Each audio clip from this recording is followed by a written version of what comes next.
The new mansion tax in the city of Los Angeles has had unintended consequences. There have been 0 properties sold over $5 million since the beginning of April, and the state of California continues to push wealthy residents out of state. I'm Tony, and this is Real Estate Investing and Landlord News. All right, so I have a couple of interesting articles for you today, and they're both coming out of the state of California. I've mentioned it before, but the state of California, they hate wealthy people. They hate people who run businesses. They hate landlords, okay? It seems to me that they are trying to push all of the people who actually pay the taxes, who actually, support the economy. They're trying to push them out of state. And, I think it's absolutely horrible. Now, when I talk about this mansion tax here, right, I want you to realize that this tax does not only apply to mansions, and it actually applies to real estate investors who own apartment buildings, who own commercial buildings, etc., that all cost over $5 million. And in California, that is a lot of properties, okay? So when we're talking about this mansion tax here, realize that a lot of real estate investors, even those who own apartment complexes, are going to be facing this tax if they decide they want to sell. And that's why, it's going to have bad consequences on not just landlords, but on tenants, on just the entire real estate market, including for people who own properties who are priced under that $5 million mark. Okay, so yeah, it's a bad deal. I hope that it gets thrown out. And, landlords are fighting it right now. Landlords, property owners, people who have any interest in real estate, everybody has a good reason to want to fight this law.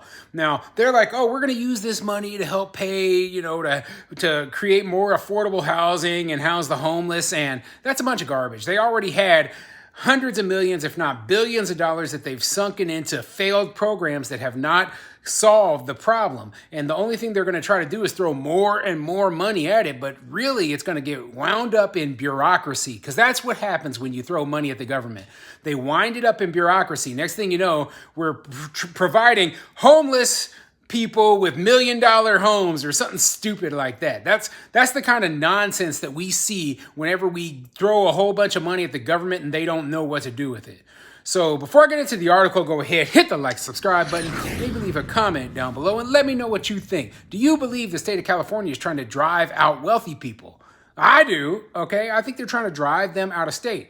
And not only am I going to be talking about the mansion tax today, but I'm going to be talking about another proposal that they are throwing out there in the state of California that would charge people who are wealthy higher to pay for their electricity than people who have lower incomes. So you're going to have different rates for the same utility. It's not going to be based on usage anymore. Instead, it's going to be based on, well, you make a lot of money, so therefore you need to pay more.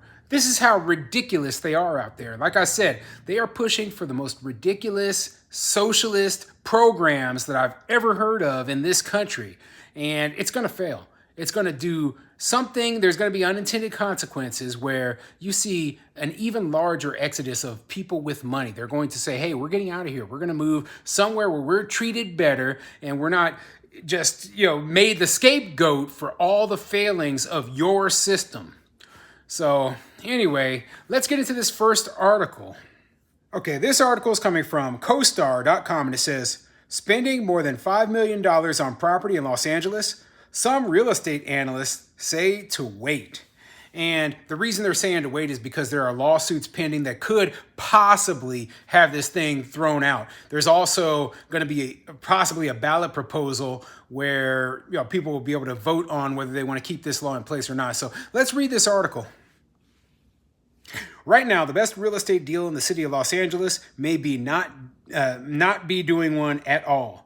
That's what some real estate analysts are saying as the city's property owners and investors are digesting a new mansion tax on most commercial and residential real estate selling above $5 million. The tax, which took effect on April 1st, faces 2 lawsuits that call into question its legality, and the city may have to return the tax money should it lose in court, 2 city officials said in a report.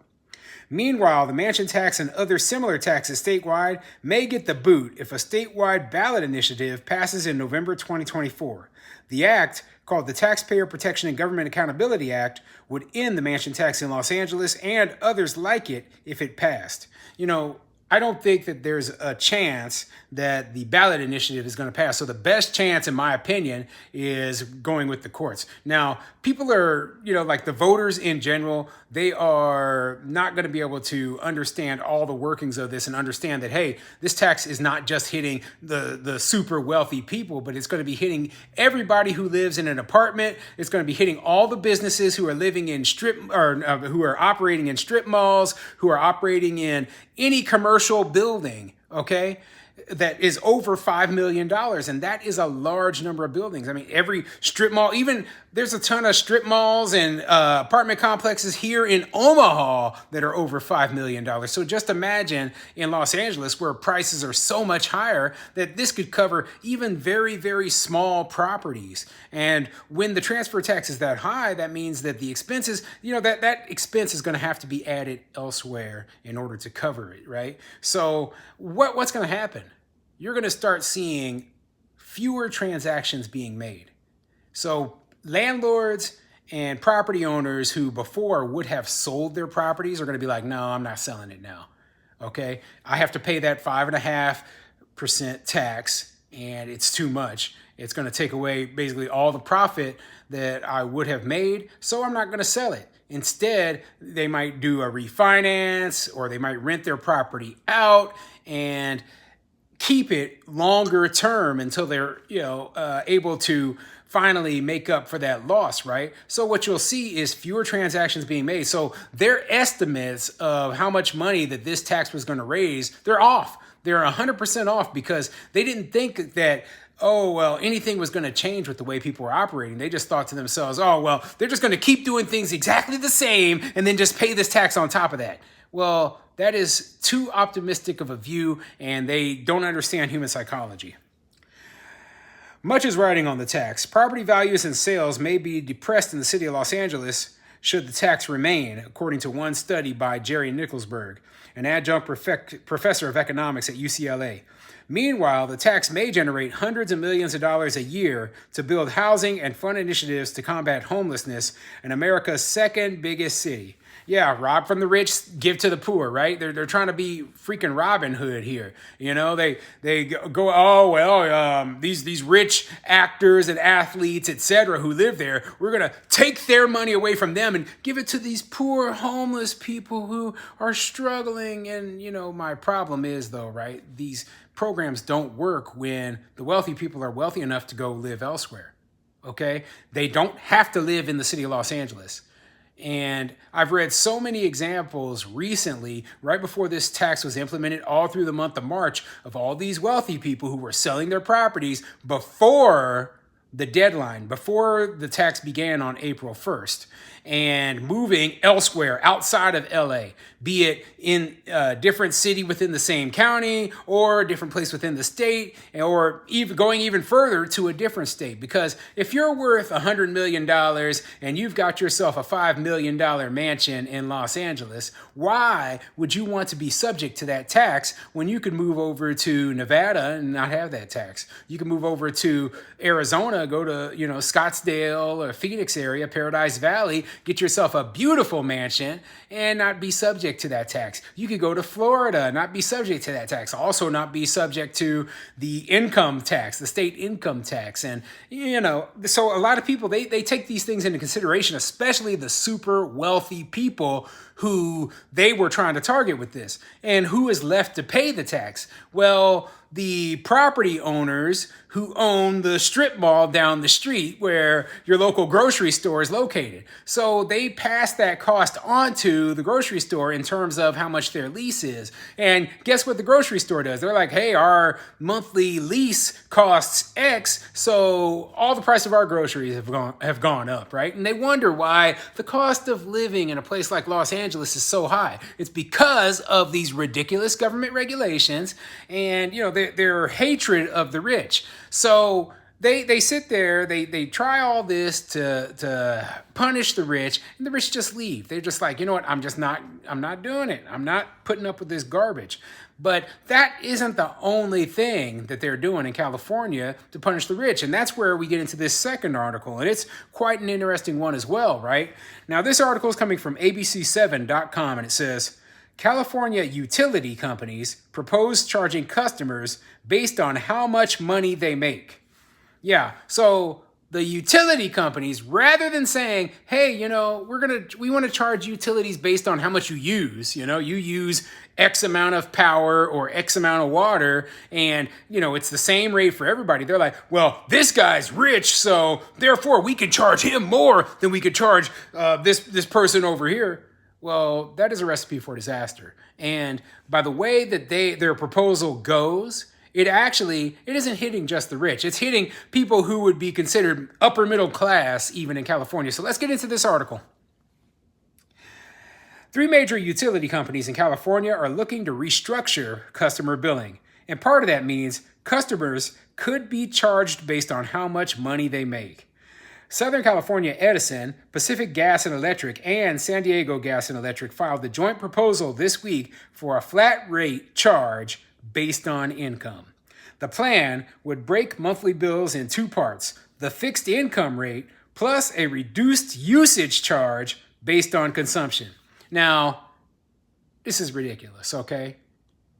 If you use, let's say that you are one of the people who is underneath their whatever income threshold they come up with, right? You're, making 50 grand a year. So they're like, oh, well, you're one of the lower income people. So you get this lower rate, but you use 10 times more electricity than this wealthy person over here who's living in a mansion, has a very energy efficient place, has solar panels, etc., right? But they're paying more than you, but you're using more electricity.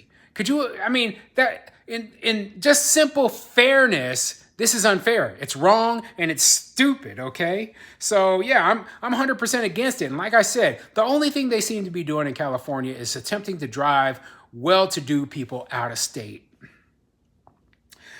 Under the proposal, it would cost as little as $15 a month for low-income households and up to $85 more per month for households making more than $180,000 a year. So yeah, the threshold for this is 180 grand a year, which in California and certain parts of California, like the Bay Area, that's not a big threshold, okay? That will cover a huge portion of people who are going to be forced to pay this higher thing, right? And, I realize that an extra $85 for a family making over 180 grand a year might not seem like a lot, right? But remember, they're nickel and diming you to death. They are nickel and diming you to death in the state of California.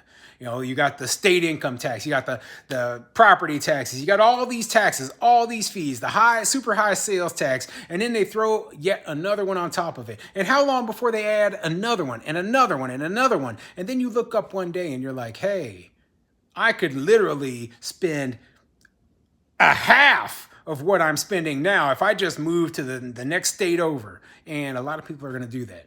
And, their tax base will collapse when that happens. You've already seen the first decline during a U.S. census for the state of California in a very, very long time at the 2020 census. So I imagine more people are going to be moving out the more of these ridiculous legislations that pass, okay?